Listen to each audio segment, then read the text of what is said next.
Hey everybody, Uncle Rich here for Who's Telling the Truth.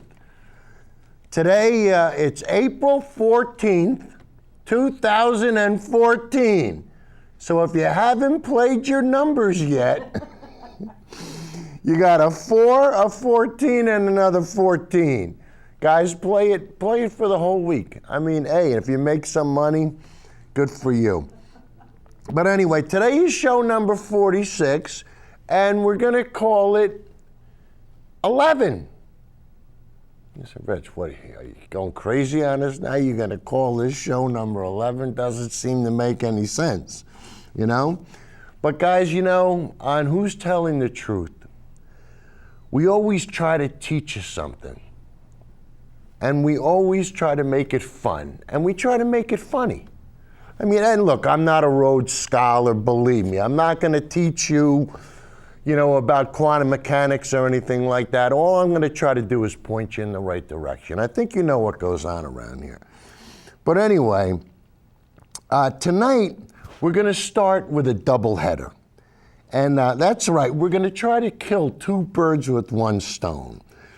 And let's see, tonight we're going to start with the proud owner of a Tesla. This is his 1-year anniversary. So he's, you know, in the video, and everything's on YouTube, but in the video, he explains what he likes best about his Tesla, which is just about everything. But they asked him what his favorite features were.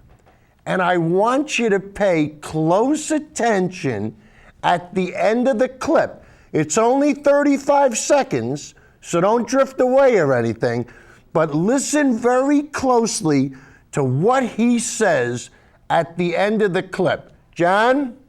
My favorite things about the car would be, I guess, the touchscreen navigation and touchscreen entertainment system. It came with a fully loaded sound system that just blows my mind every time I turn it on. When I'm alone in the car, I can really turn it up, and I really enjoy the fact that it goes to 11 is also pretty cool, that instead of volume of 10, it goes up to 11. It goes to 11, but it goes to 11. And you have to say it with a British accent. Now, when anybody ever asks you about a Tesla, what do you tell them? It goes to 11. That's it. That's all you have to say.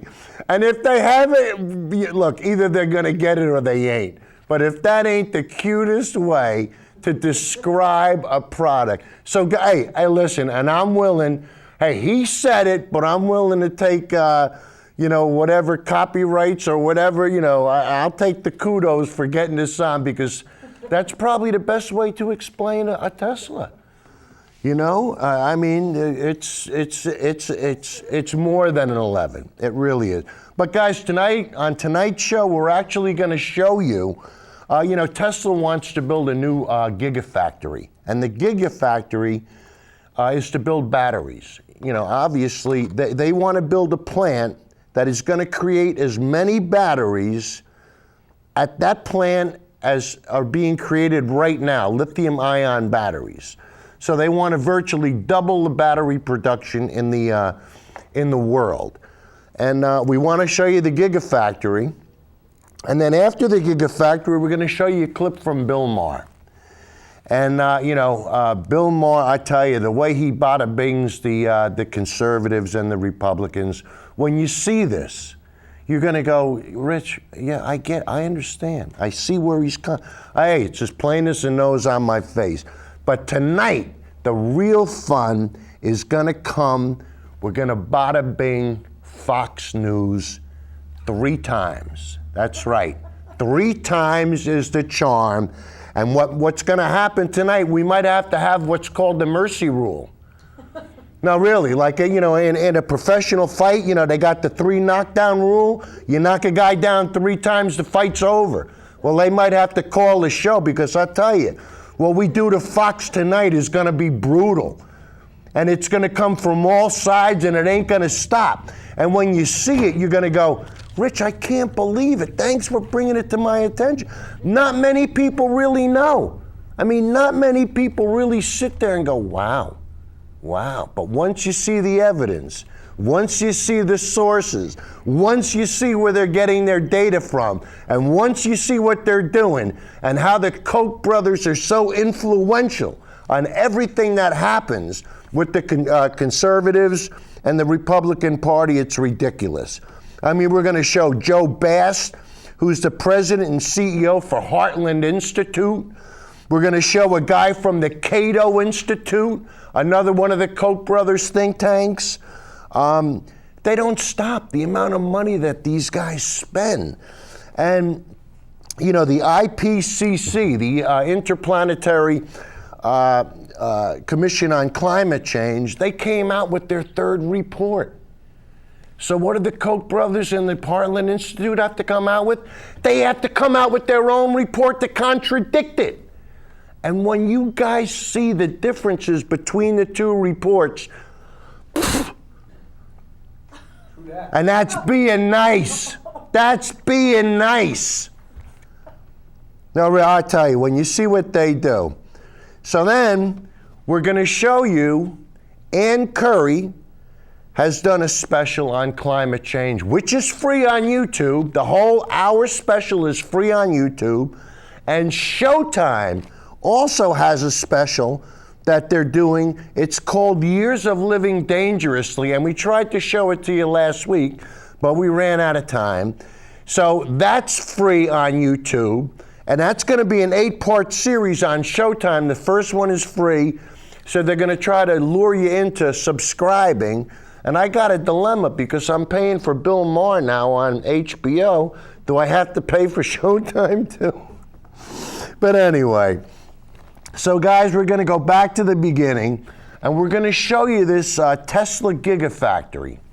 And the one thing that I want you to keep in mind when you watch this, if you know somebody that's young, somebody that's got a future in front of them, wherever they build this plant is going to employ 6,500 people. Good quality jobs, living wages with benefits. Everybody's going to have money. They're going to need pizza makers. They're going to need hairstylists. They're going to need this. They're going to need everything. So when you find out where the plant's going to be built, go west, because it ain't going to be built around here, I'll tell you that. But anyway, so let's start with the first clip, and we'll show you what the Gigafactory and what Tesla's up to. John, hit it. Tesla's shares have been going crazy the last few days. They hit another record high today. Why do investors like this so much?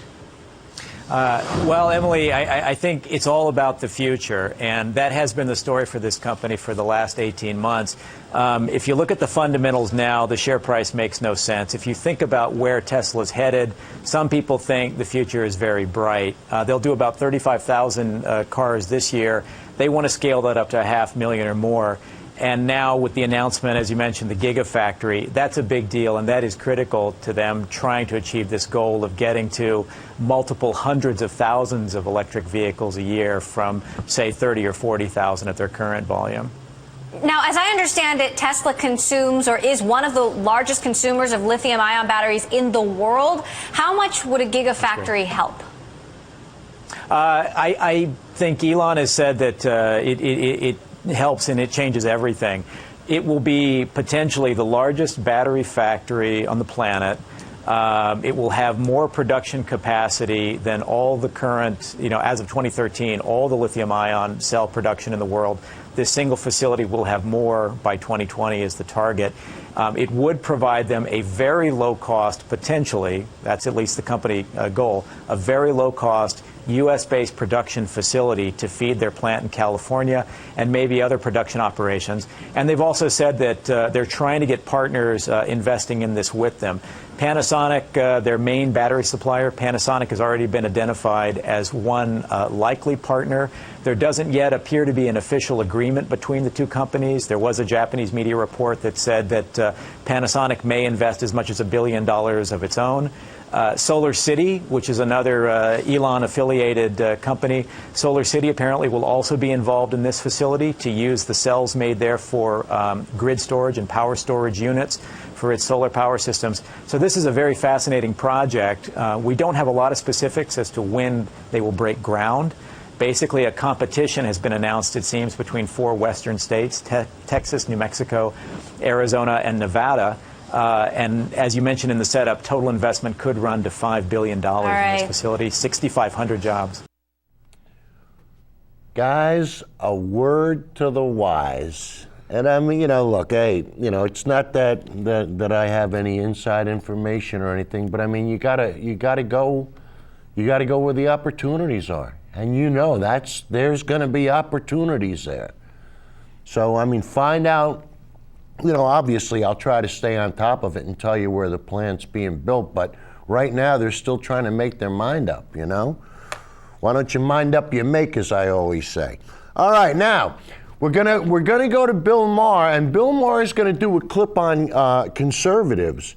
And guys, I'll tell you, I'm starting to get a little worried. I was listening to our local radio station, WLAD, and not only are they promoting a church, religiously, they promote a church, but obviously the church has bought a block of time. But the other day, I heard something else that was, almost a fundamentalist Christian. And I'm saying to myself, are these guys going off the deep end? I mean, is the buckle of the Bible Belt moving up to Danbury? I mean, so, you start, and I heard the disc jockey one day, say he was going to pray to his favorite saint. And when you start to have invisible friends in the sky, and you're broadcasting that on the air, you're scaring me. I mean, you're scaring me. But I will ask you to do one thing. Can you pray away global warming for us, please? Thank you. All right, now we're going to show you. We're going to show you Bill Maher. Let's have a little fun, and let's enjoy ourselves, and let's laugh. John? Tea Party people have to explain something to me. I know you can't stand the unemployed, those takers who don't work. But if you're the hard workers, why do you all have so much time to listen to talk radio in the middle of the day? I mention this because last week brought the news that powerful Republican Congressman Mike Rogers was leaving the House to join an already long list of conservative radio hosts that includes Bill O'Reilly, Rush Limbaugh, Sean Hannity, Glenn Beck, Laura Ingraham, Michael Savage, Monica Crowley, Dennis Prager, Herman Cain. I could go on. But who could blame you for thinking, geez, aren't there enough right-wing radio hosts as it is? No, never. There are never enough. Why? Because the Tea Party always has room for one more voice in their heads.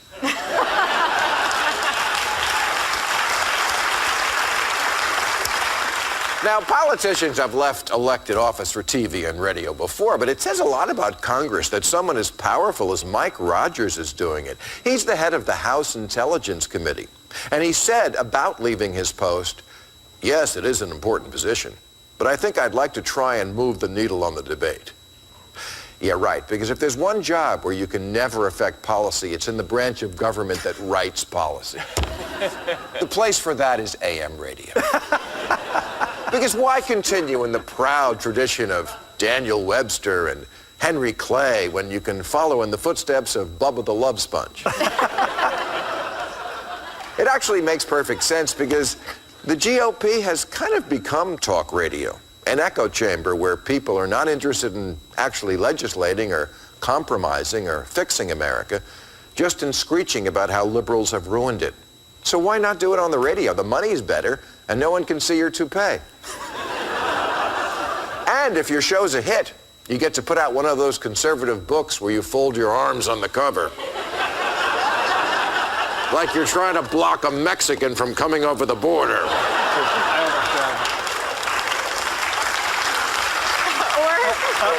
Or you're Rob Lowe. Or Rob Lowe, that's right. Folded arms. Truth is, there's never been a better time to quit government and go into the lucrative business of bitching about government. It worked for Joe Scarborough and Mike Huckabee, and most famously, of course, Sarah Palin, the one-night stand of Alaska governors. When Sarah announced she was resigning as governor, she said, "It may be tempting to just keep your head down and plod along, but that's a quitter's way out." Yes, only by quitting was she not quitting. You see, Sarah realized she could have a greater effect on influencing stupidity from outside of government, and pledged to work to elect people just like her, just not her. The fact is, today's Republicans aren't built to govern. They don't want to go to the moon. They want to howl at it. That's why just the fact of getting elected means you're already damaged goods. Unless you go to Washington and act like the single biggest prick in the room every time, you're a suspect. Which is why there's really only one man currently in government who the base completely trusts. I'm talking, of course, about Ted Cruz. He's the guy who best understands that high office is just a higher form of talk radio. Every other Republican is suspect in some way. Rick Perry told them they should have a heart. Ugh. Mitch McConnell holds a gun like a girl. And Marco Rubio is pretty soft on Mexicans for an Italian.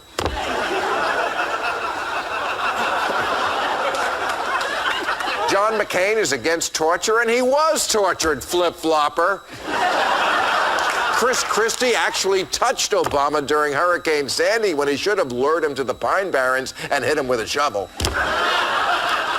And Michelle Bachmann compromised on gays by marrying her husband. All right, that's our show. We'll be off next week, but I won't be if you're... You know, guys, if you want an adventure, virtually any time, tune in to AM radio, WLAD, it's Radio 80, yeah, and just listen to them. Listen to Rush Limbaugh. Listen to the guy they have in the afternoon. And I mean, you know, it's sad. And you know, Jim DeMint, he was a senator from South Carolina. He quit. He left the Senate to run the Heritage Foundation. So in other words, the Koch brothers said, "Hey, wait a minute, even though we're going to feather your bed on the floor of the Senate, we'll take better care of you. We'll let you run the Heritage Foundation." And these guys are evil, and you're seeing it. And now we're going to show you how the Foxtitudes on Fox News tried to debunk global cooling. Guys, when you see what they do, they take one article and then they get the think tanks, get the echo chambers to just keep reverberating.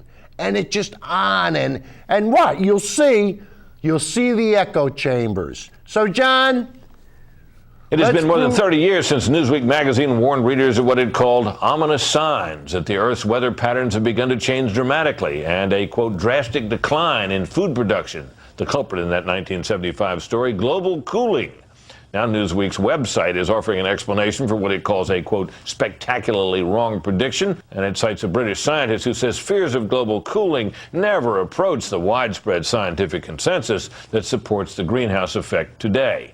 By the way, 1975, in April, there was a big Newsweek article concerned with the last 40 years of global cooling. Global cooling from 73 to 76. Well, in the 1970s, we're supposed to believe in global cooling. 20 years ago, it was global cooling. It was global cooling in the 1970s. I remember reading Newsweek back in the late 1970s. 1975 on the cover of Newsweek. When it said the big issue was global cooling. They had a big piece inside talking about the coming ice age. Newsweek said meteorologists are almost unanimous. The next ice age is coming. April 1975. There it is. Newsweek article saying the cooling world. You go back to the 1970s and you had basically a consensus on global cooling. Consensus is not a scientific fact. Back in 30 years ago when I started, global cooling was the consensus. Since when do one or two magazine articles constitute a consensus? In the 1970s, the idea that there might be global cooling was never more than a minor part of scientific literature, overhyped in a couple of prominent magazines. In fact, a majority of science at the time predicted global warming even then. Out of 71 peer-reviewed studies on global climate science from 1965 to 1979, only 7 predicted global cooling, and well over half predicted global warming. In the 1970s, a global cooling prediction was on the fringe of climate science, never a consensus. Today, 97% of scientists know that global warming is real and man-made. It's time to stop living in denial and start acting. For more on this and other stories, visit MediaMatters.org. Strike one. You saw how they did it, right? And guys, and you know, like I said, it's like an echo chamber. One after the other after the other. And if you watch Fox News on virtually any day, you'll see the repetition throughout the day. Hey, look, when you got a 24-hour news machine and you only got 12 hours of news, what do? And these guys make it up half the time. But you see how deceptive and deceitful they are.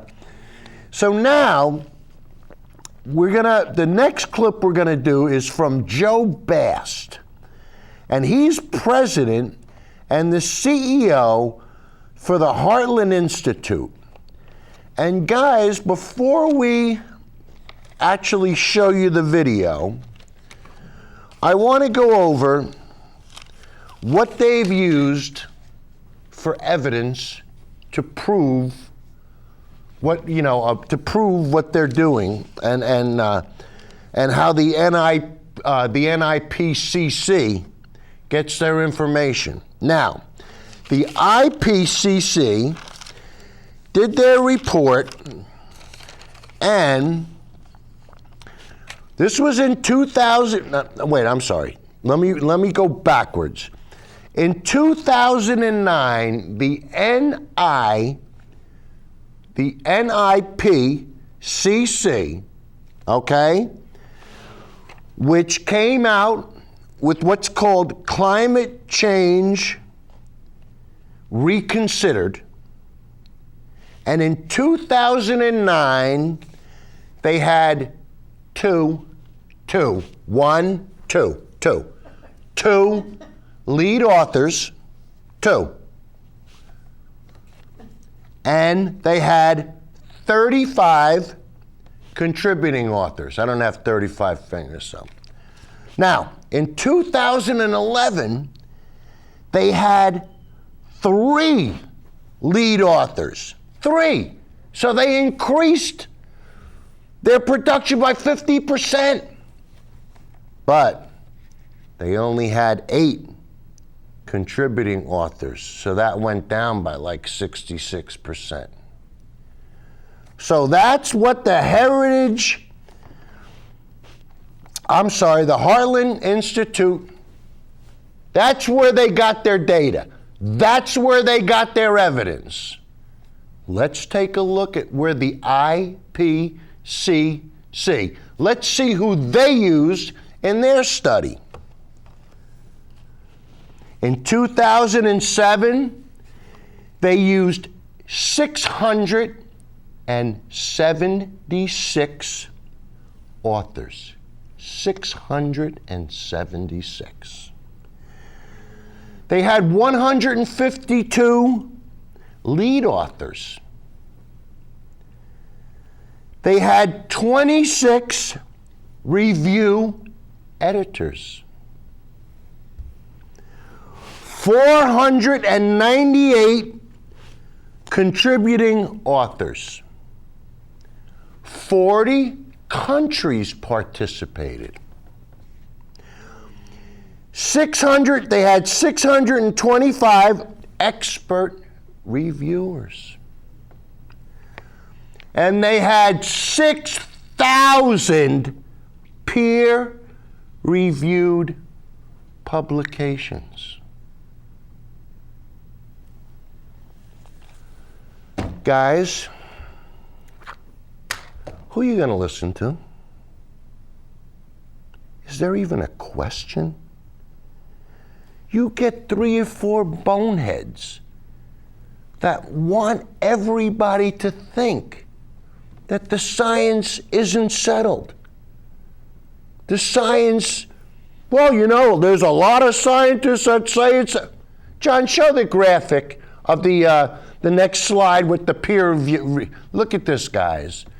Out of 13,950 peer-reviewed articles, 24 rejected global warming, climate change. Did you look at that little sliver? Look at that. Look at that. And Fox News wants to think that that's fair and balanced. That little sliver represents 50% of the scientists. It doesn't. And guys, we're not going to stop. Because what we're going to do is, well, you know, there's a rule. When a guy is down, you don't kick him. Not when it comes to global warming and climate change, and not when it comes to Fox News. We're just going to keep bada-binging them. So, John, let's have the next clip. Now to an unconventional challenge to the conventional wisdom about global warming. Correspondent Mike Tobin tells us about a new report questioning the severity and the dangers of climate change. The UN-backed Intergovernmental Panel on Climate Change recently concluded that the man-made impact on the environment will cause increased frequency and duration of storms, wildfires in North America, drought, decreased food production, and the spread of disease. Now a panel of scientists assembled to examine alternatives, the non-governmental International Panel on Climate Change concludes it's not that bad. NIPSI says there is more carbon in the air, but any change in temperature is within the range of what happens naturally. The human impact is small, and plants need carbon dioxide. I think rising carbon dioxide levels and warmer temperatures have been shown to actually improve agricultural productivity. Billions of people are being fed today who would not have been fed. Findings of the NIPSI panel are being published by the conservative Heartland Foundation.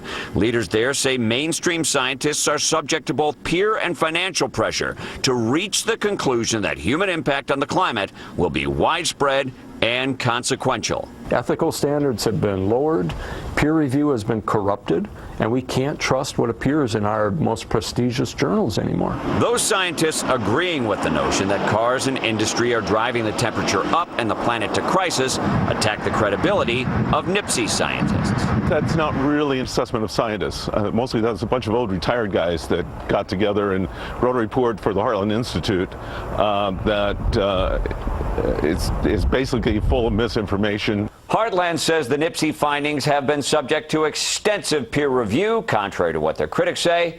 The big public rollout is tomorrow in D.C. Shannon? We'll be watching. Mike, thank you.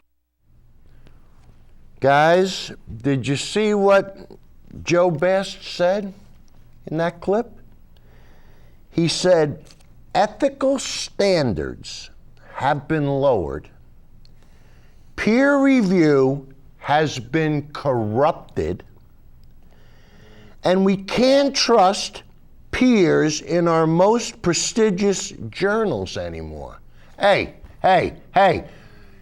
don't come around here with that bullshit, Buster. We ain't buying it. We ain't buying it because the peer review process is a self-correcting mechanism. So don't come here with that henhouse bullshit and try to sell it here because we ain't buying it.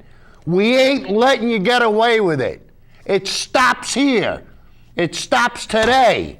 It stops now. Not going to buy it anymore. Now the next clip is going to be from Newsy and from CNN. And of course the Koch brothers ain't going to like this because it's going to take ambitious investments. That's right, ambitious investments to get us out of the hole that carbon is putting us in. So, John, let's have the next one. The Intergovernmental Panel on Climate Change has found that climate change isn't just real, its impact is already being felt. With record-setting weather extremes across the globe, a new report urges lawmakers to work quickly to reduce human impact on the environment. Temperature increases of just 4 degrees Celsius combined with more hungry people, would pose a great risk to food security. The IPCC released a summary of the report for policymakers. The report stresses that climate changes have already been felt and that action now simply buys time to adjust the changing climate. Chris Field, the co-chair of IPCC, spoke with the BBC about the ambitious investment needed to combat climate change. With ambitious investments in mitigation, those risks are substantially decreased. Those skeptics of human-influenced climate change point out that temperatures haven't risen nearly as much in the last century as models projected they would. Many scientists say this is because the changes have manifested themselves in different ways. In the past year, many extremes associated with the changing temperatures have made headlines. The extreme heat in Australia, flooding in the UK, and Super Typhoon Haiyan that struck the Philippines. The latest report marks the 5th released by the panel. So what makes this report different? According to the report itself, a substantially larger knowledge base of relevant scientific, technical, and socioeconomic literature. This particular part of the report is focused on management of climate change, and nearly 1,000 scientists contributed to it. The last 2 parts of the extensive report will be released between now and November. For Newsy, I'm Jasmine Bailey. Strike two. Strike two. I mean, it's that simple. You know, guys, when it comes to climate change, we're almost gonna have to approach it like we approached World War II. I mean, where we had all hands on deck. Everybody was pitching in. And I mean, that's what it's gonna have to be. We've gotta we can't have the carbon go up more than 450 parts per million. It just can't happen. You know, I mean, for the next 100 years, we're in a lot of trouble. But we could stop what's gonna happen after that. And that's what we really, and I tell you, this is gonna take an effort where all the kids in this country will be able to have good, solid, good paying jobs. And I mean, we'll be benefiting everybody, the community, the neighborhood, the country, the world, everybody. But of course, you know, Fox News doesn't see it that way. And why? Because if we're not burning fossil fuels, they're not happy. So we're gonna watch Bret Baier, and I want you to see what Bret Baier said, one of the Foxstitutes. He makes a claim, many scientists don't agree. That's bull. And then they're going to have some bonehead who's going to agree with Bret Baier. And guess where he's from? The Cato Institute. Another one of the Koch brothers enterprises. These guys funnel so much money. And you say, well, Rich, why would they want to do this? Why would they want to deceive everybody? Because it's very simple, guys. Right now, they're getting away with putting the profits. By putting carbon in the air, they're able to put the profits in their pocket. If we tell them, hey, fellas, listen, no more, you can't put carbon in the air anymore. You're going to have to pay for it with the profits. You don't tell rich people to do nothing. They tell you. That's why, guys. That's why this is so big. I mean, so anyway, let's watch the last one. And we'll watch, and just watch Bret Baier. Just watch how these guys are evil. All right, John, hit it. The Earth may or may not be heating up, but there's no debate that the fight over man-made climate change certainly is. Despite repeated proclamations that science comes down on one particular side, it turns out many scientists do not agree. Correspondent Doug McKelway reports tonight on the deepening divide over an issue that is part science and part politics. But the debate is settled. Climate change is a fact. A torrent of new data is poking very large holes in what the president has called the scientific consensus about global warming. The dirty little secret is that we're now at 17 years and 8 months of no global warming. Their models have failed year in and year out. Backed by thousands of peer-reviewed papers, a study released today by the non-governmental International Panel on Climate Change contrasts starkly with the recently released UN report that finds severe impacts from global warming. The new report finds that warming from greenhouse gases will be so small as to be indiscernible from natural variability. The impact of modestly rising CO2 levels on plants, animals, and humans has been mostly positive, and the cost of trying to limit emissions vastly exceeds the benefits. The report may only heighten debate over climate change, where both sides are armed with their own opinions and their own facts. Climate change is a national security problem, not just an environmental problem. And all of the predictions of the scientists are not just being met, they're being exceeded. Skeptics believe those statements are demonstrably false. They point to observable data, not computer modeling, to prove their point. Carbon dioxide has not caused weather to become more extreme, and it is not causing polar ice and sea ice to melt. It's not causing sea level rise to accelerate. All of which is leading congressional doubters to further question EPA regulations. The sheer number of proposed rulemakings, coupled with the cost of compliance with the vast array of regulations already on the books, and what at times are the unreasonable consequences of their enforcement, is very, very frustrating. Climate change skeptic Senator Jim Inhofe of Oklahoma introduced legislation just last week that would tackle the administration's regulatory end run around Congress. It would prevent the EPA from issuing any final rule until it conducts an economic analysis as required under the Clean Air Act. Brad? Doug, thank you.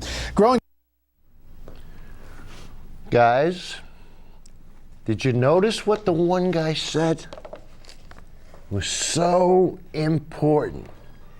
He said they have thousands of peer-reviewed papers.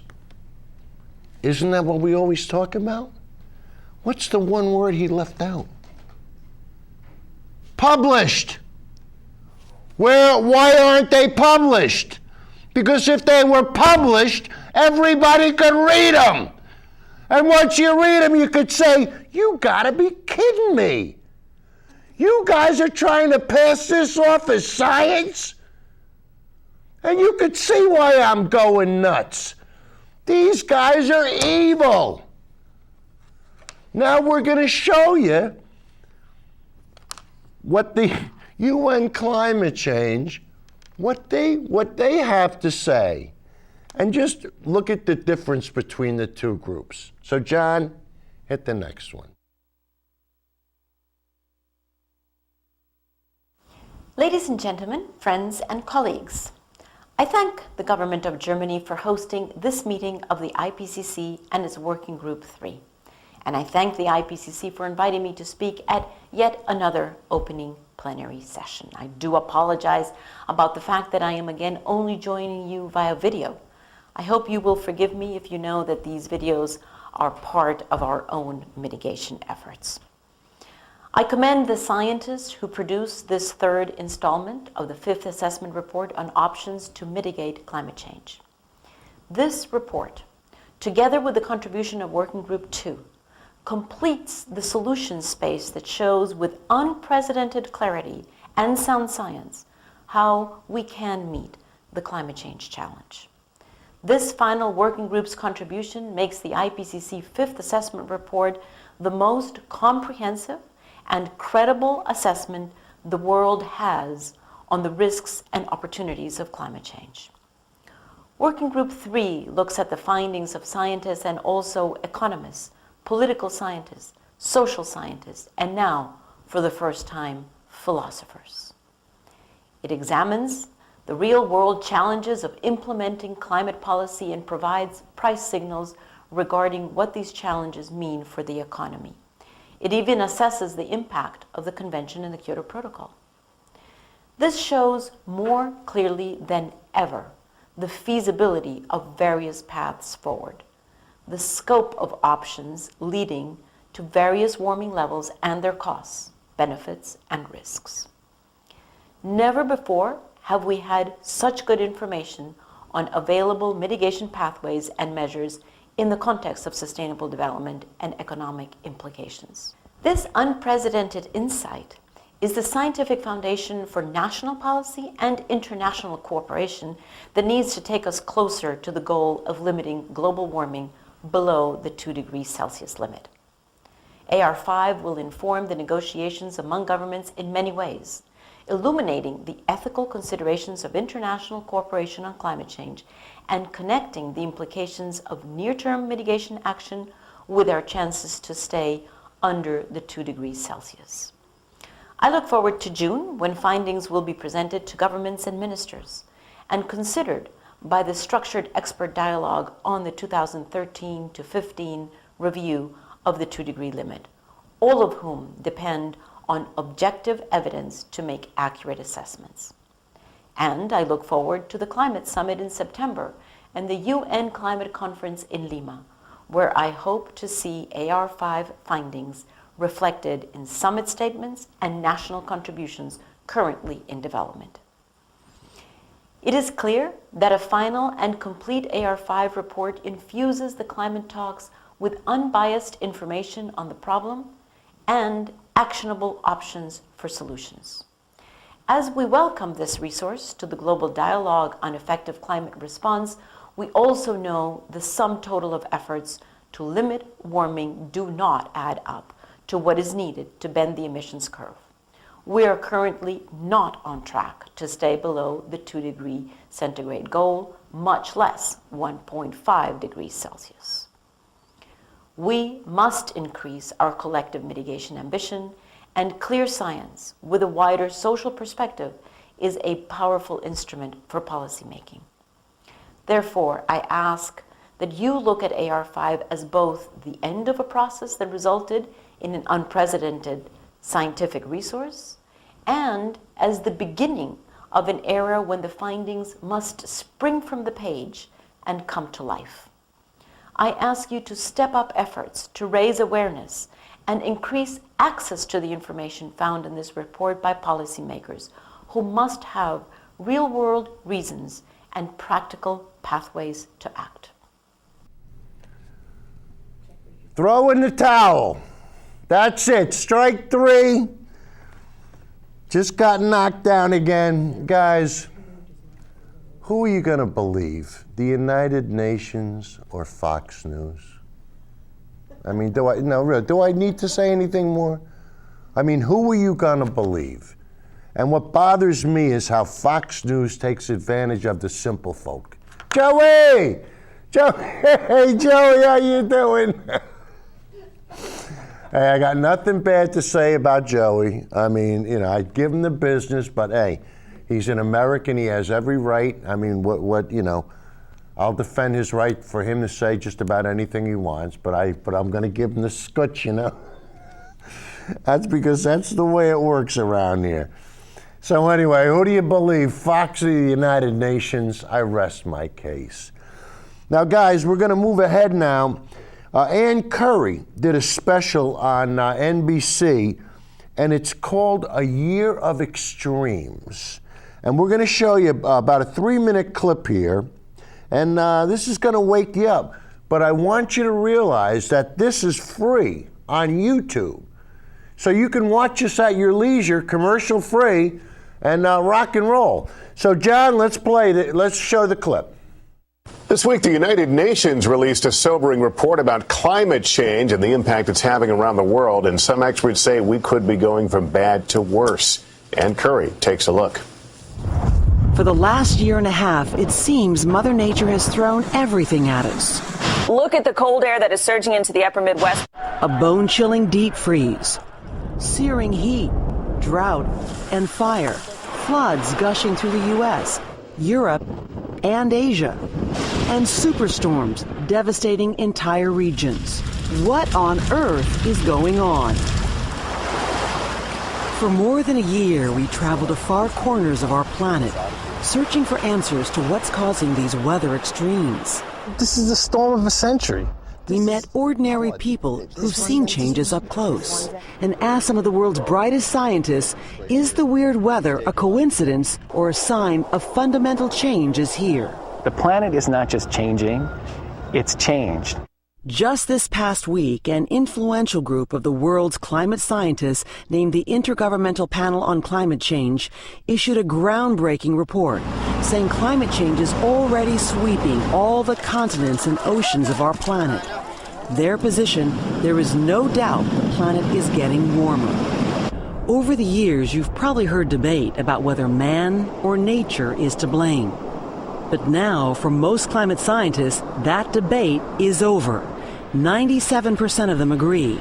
As humans burn fossil fuels like coal, oil, and gas, pumping carbon dioxide or CO2 into the atmosphere, the planet warms. You're saying it's impossible for it not to have something to do with the warming of the planet, just because of simple physics. Literally impossible. There is no argument that mankind's activities have caused the planet to warm.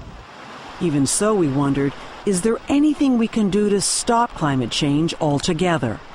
In the next 100 years, it's really tough to deal with the changes that are coming. We probably can't affect a lot of those. On the longer timescales, though, we can have dramatic effects. For today, Ann Curry, NBC News.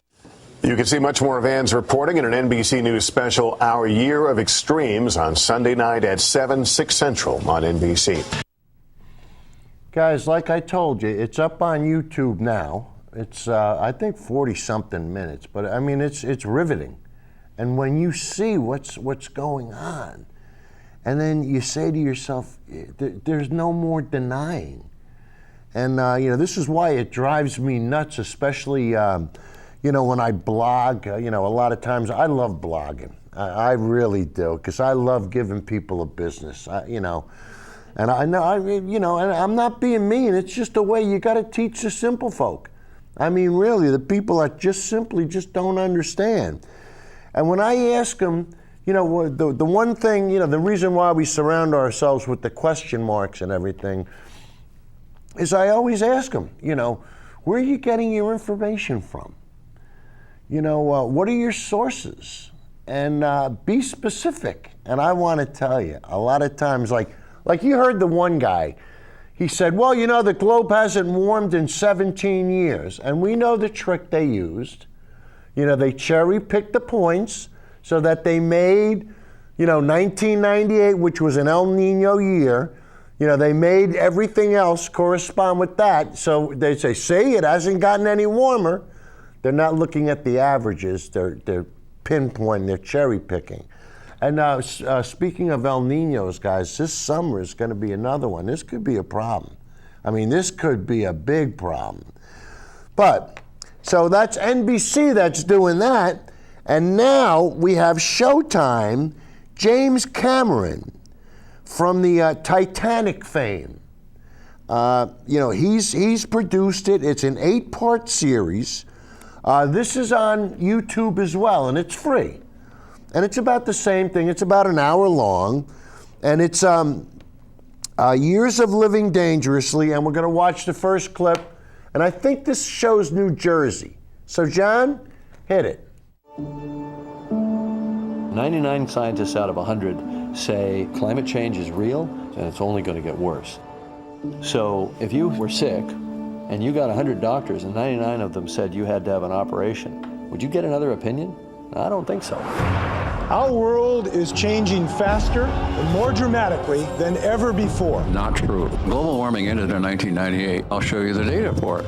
There's so many political agendas, there's been so many exaggerations that it's brought a lot of confusion.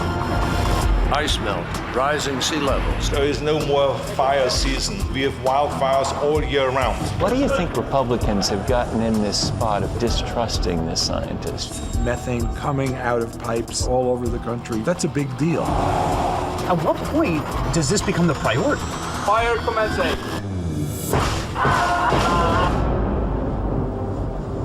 Everybody thinks that this is about melting glaciers and polar bears. I think it's a big mistake. This is 100% of people's story. So I've teamed up with the legendary Jerry Weintraub. The hurricanes are twice as bad as they ever were, and ice is melting where it's not supposed to melt. This is a lake? Yes. The world is changing, and it's all because of global warming, I think. Jerry and I are putting together the ultimate catch. You'll see these stars like you've never seen them before. they're going to be the correspondents, meeting the people affected by this. These are the stories of people whose lives have been transformed by climate change. We used to have seasons back then. Right. Now we don't. Could Yemen run out of water? Yes, possible. This was the first city to run out of water. Water just took everything away. Climate disruption is not a political issue, it's a moral issue. I don't know what causes it. It doesn't matter. It's happening. This is the biggest story of our time. And this is the time to tell it. Nothing could have prepared us for what we saw.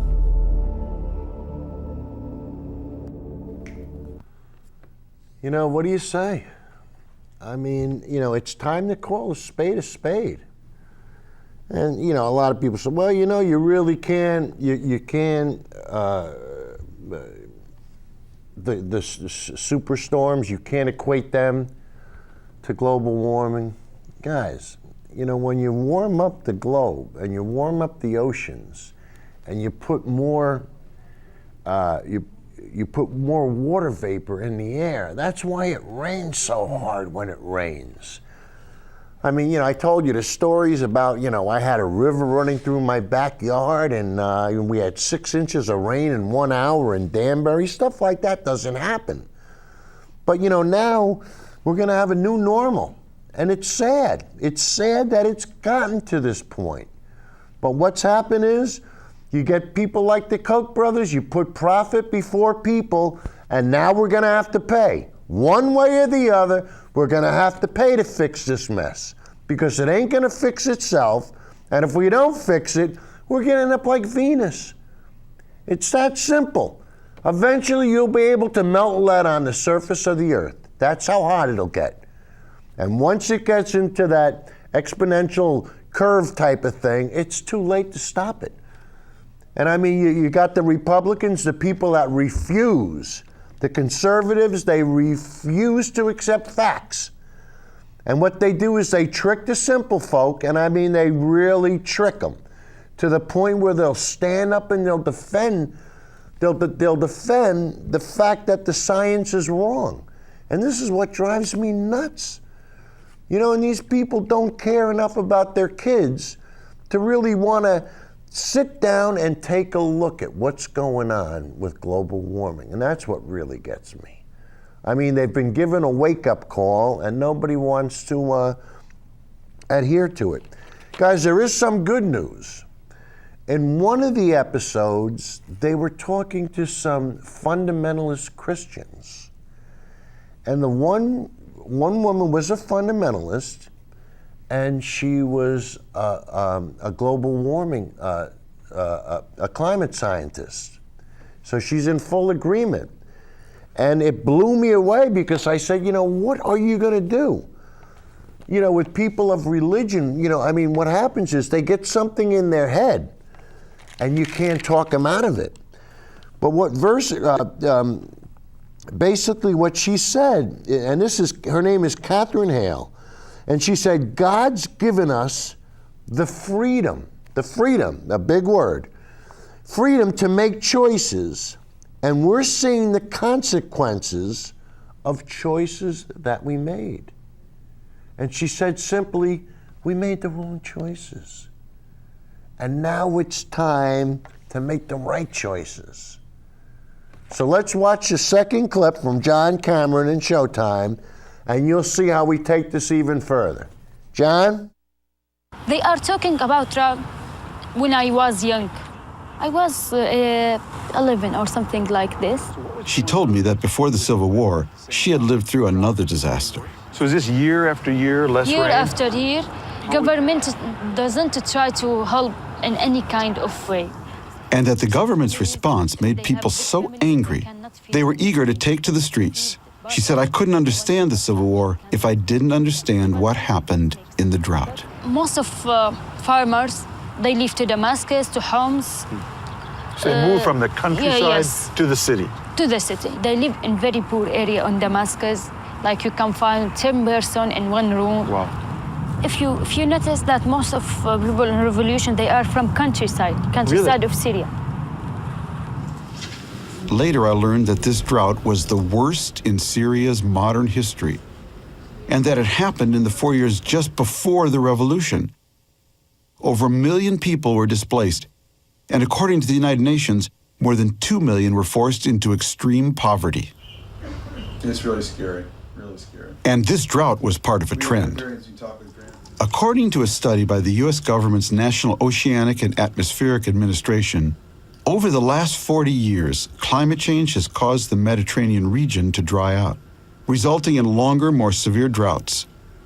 The places in red are getting the worst of it, and Syria is right at the epicenter. I also come across a confidential U.S. diplomatic cable written 2 years before the revolution. It contains some dire predictions. A UN official stationed in Syria feared the drought would throw the entire country into chaos. But can there really be a connection between a drought and a civil war?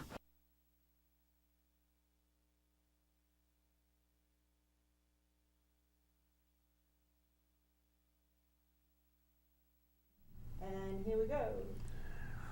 You know, guys, you would never think that global warming would be enough to cause a civil war. But let's be honest, you know, it can.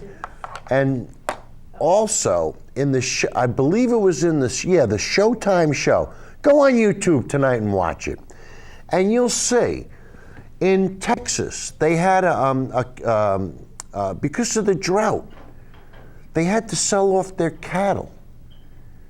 And once the farmers sold off their cattle and the meatpacking plants cut them all up and everything, they had no more work for the people in the town.